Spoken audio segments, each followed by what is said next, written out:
7월 2일 목요일 복 있는 사람 큐티 본문 예레미야 8장 8절에서 12절까지만 보도록 하겠습니다.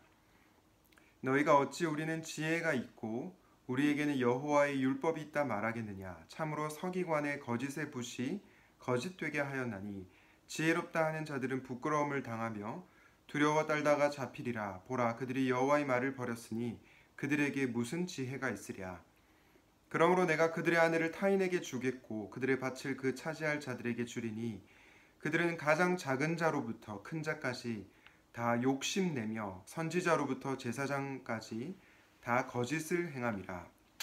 그들이 딸 내 백성의 상처를 가볍게 여기면서 말하기를 평강하다 평강하다 하나 평강이 없도다. 그들이 가증한 일을 행할 때에 부끄러워하였느냐. 아니라 조금도 부끄러워하지 않을 뿐 아니라 얼굴도 붉어지지 아니하였느니라. 그러므로 그들이 엎드러질 자와 함께 엎드러질 것이라. 내가 그들을 벌할 때에 그들이 거꾸러지리라. 여호와의 말씀이니라. 아멘. 오늘은 탐심과 우상 숭배에 빠진 헛똑똑이라는 제목으로 하나님 말씀을 나누려고 합니다. 예전에 담임 목사님께서 로마서 3장 말씀으로 헛똑똑이라는 제목으로 설교를 하신 적이 있습니다. 그때 헛똑똑이란 이 선민의식에 빠졌던 유대인들, 그 사람들을 가리켜 헛똑똑이라고 표현하셨습니다. 그런데 저는 오늘 본문에 나타난 이 거짓 율법과 거짓 평강을 외치는 지도자들의 모습을 보면서도 헛똑똑이의 모습을 볼 수 있었습니다. 여러분, 헛똑똑이의 사전적 정의가 무엇입니까?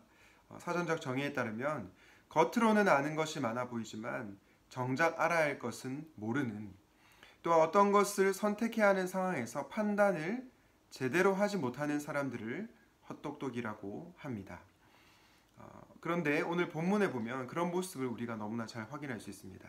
먼저 예레미야 8장 8절을 한번 보실까요? 8절에 보니까 너희가 어찌 우리는 지혜가 있고 우리에게는 여호와 율법이 있다 말하겠느냐. 참으로 서기관의 거짓의 붓이 거짓되게 하였나니. 그리고 9절에서는 이렇게 얘기합니다. 지혜롭다 하는 자들은 부끄러움을 당하며 두려워 떨다가 잡히리라. 보라, 그들이 여호와의 말을 버렸으니 그들에게 무슨 지혜가 있으리요. 8절과 9절 두 구절에 지혜라는 단어가 나옵니다. 유다 지도자들은 거짓 붓으로 거짓 율법을 가르쳤습니다. 그러면서 자신들은 지혜롭다고 착각을 한 것이죠. 그랬기 때문에 이들은 헛똑똑이었던 겁니다. 정작 알아야 할 율법에 대해서는 제대로 알지 못하고 거짓된 삶을 가르치고 있는 것입니다. 그런데 이들이 왜 이렇게 됐을까요? 예레미야 8장 10절에 답이 나옵니다. 바로 욕심 때문이었습니다. 그들의 욕심으로 인해서 하나님의 말씀이 원하는 바와 상관없는 길을 가고 있는 것입니다. 10절에 보니까 그들은 가장 작은 자로부터 큰 자까지 다 욕심을 내며 선지자로부터 제사장까지 모두가 다 거짓을 행했다라고 말씀하고 있습니다. 이들의 욕심 때문에 거짓 율법을 가르친 것입니다. 이어서 11절에 보면 거짓 평강을 외치는 지도자들이 나오는데요. 이들은 백성의 상처를 가볍게 여기며 평강하다, 평강하다 외칩니다. 그러나 실제로는 평강이 없죠. 12절 말씀에 보면 그들은 가증한 일을 하면서 조금도 부끄러워하지 않았다라고 얘기합니다. 이들 역시도 헛똑똑이가 틀림없습니다. 여러분, 12절에 나타난 가증한 일은 무엇입니까? 이 가증한 일을 히브리어 원어로 보면 토에바라고 하는데요. 토에바는 주로 우상 숭배를 가리킬 때 사용되던 단어였습니다. 이것을 통해서 우리는 욕심과 우상 숭배가 뗄래야 뗄 수 없는 관계에 있구나라는 것을 알 수 있습니다. 사실 성경에 보면 탐심이 우상 숭배와 맞닿아 있는 것을 알 수 있습니다. 골로새서 3장 5절에 이런 말씀이 나오는데요. 그러므로 땅에 있는 지체를 죽이라. 곧 음란과 부정과 사욕과 악한 정욕과 탐심이니 탐심은 우상 숭배니라. 탐심이 뭐라고요? 우상 숭배라고 얘기하고 있습니다. 10계명으로 대입을 해볼까요? 10계명의 10번째 계명을 어기는 것과 첫 번째 계명을 어기는 것이 연결되어 있다는 것입니다. 10계명의 10번째 계명이 무엇입니까? 내 이웃의 집을 탐내지 말라. 욕심, 탐심과 관련된 계명입니다. 십계명의 첫 번째 계명은 무엇입니까? 너는 나 외에는 다른 신들을 내게 두지 말라. 우상 숭배와 관련된 계명이죠. 여러분 곰곰이 한번 생각해 보십시오. 돈을 우상으로 섬기는 자들에게 돈에 대한 무엇이 있습니까? 탐욕이 있습니다. 탐심이 있습니다.